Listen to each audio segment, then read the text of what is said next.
rejig our thinking so that we can build a bigger market. The surpluses in Uganda can supply the deficits in Kenya, and the surpluses in Kenya can meet the deficits in Uganda and the rest of our region. Your Excellency, before you retire,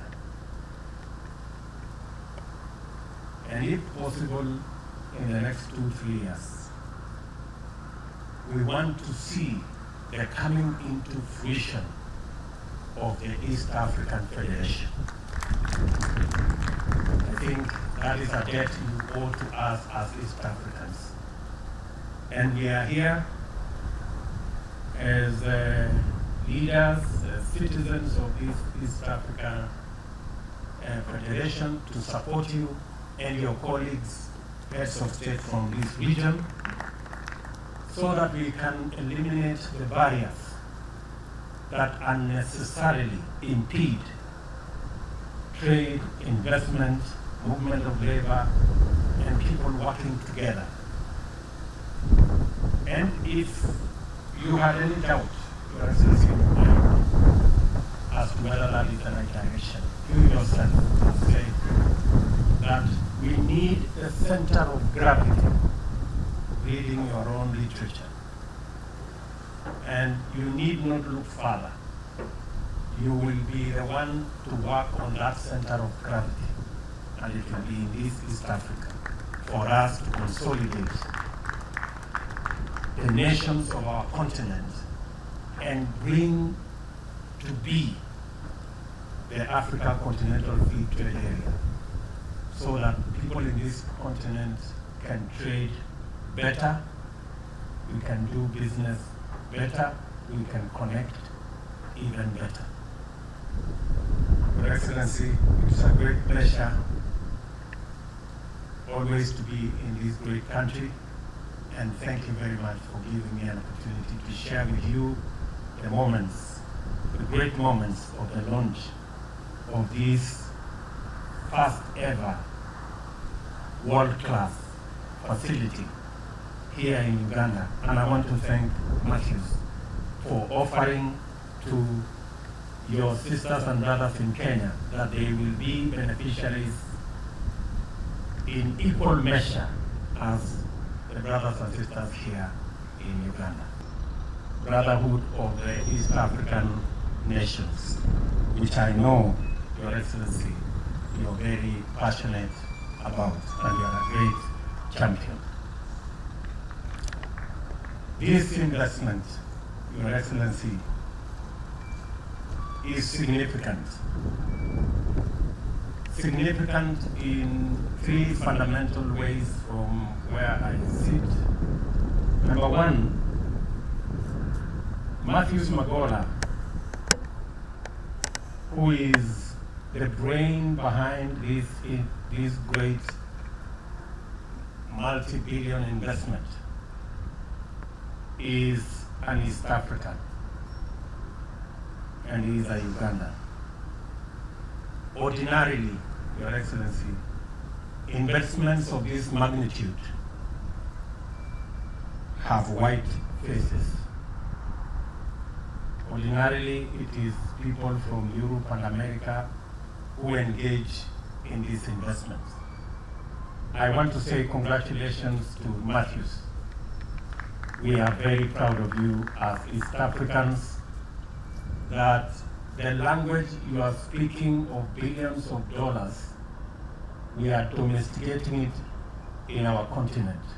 It is new, but we have champions like you who are daring to walk the journey to invest in this space and in the magnitude that we have witnessed. Your Excellency, when Matthews, and it is very strange, when Matthews was putting together the financial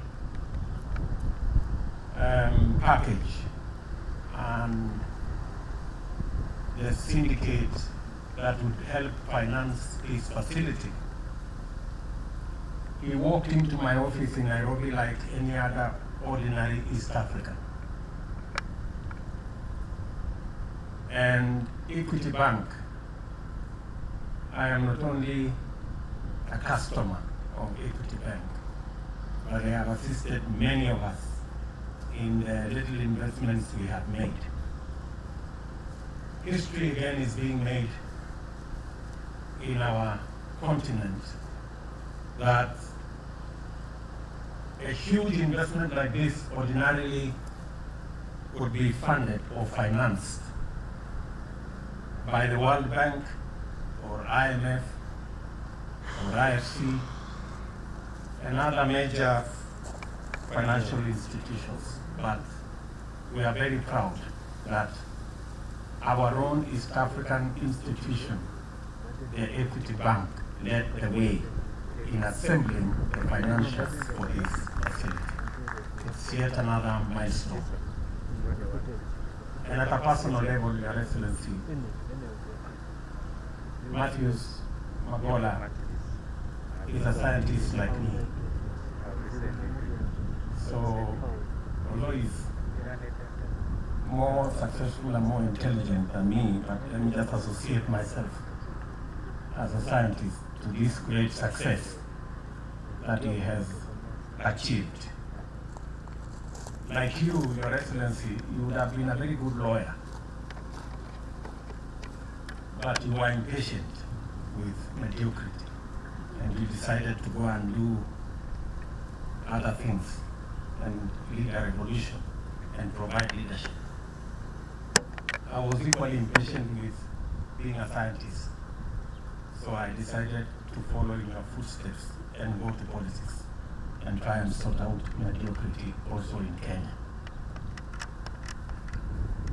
But let me say to my good friend Mugola, you are lucky because you have a great mentor and leader that has provided the necessary support for these investments to take place. Your Excellency, let me say on behalf of other East Africans that your leadership, that you speak straight and you encourage East Africans to invest here in East Africa goes a long way in changing the destiny of our region, and you have our support.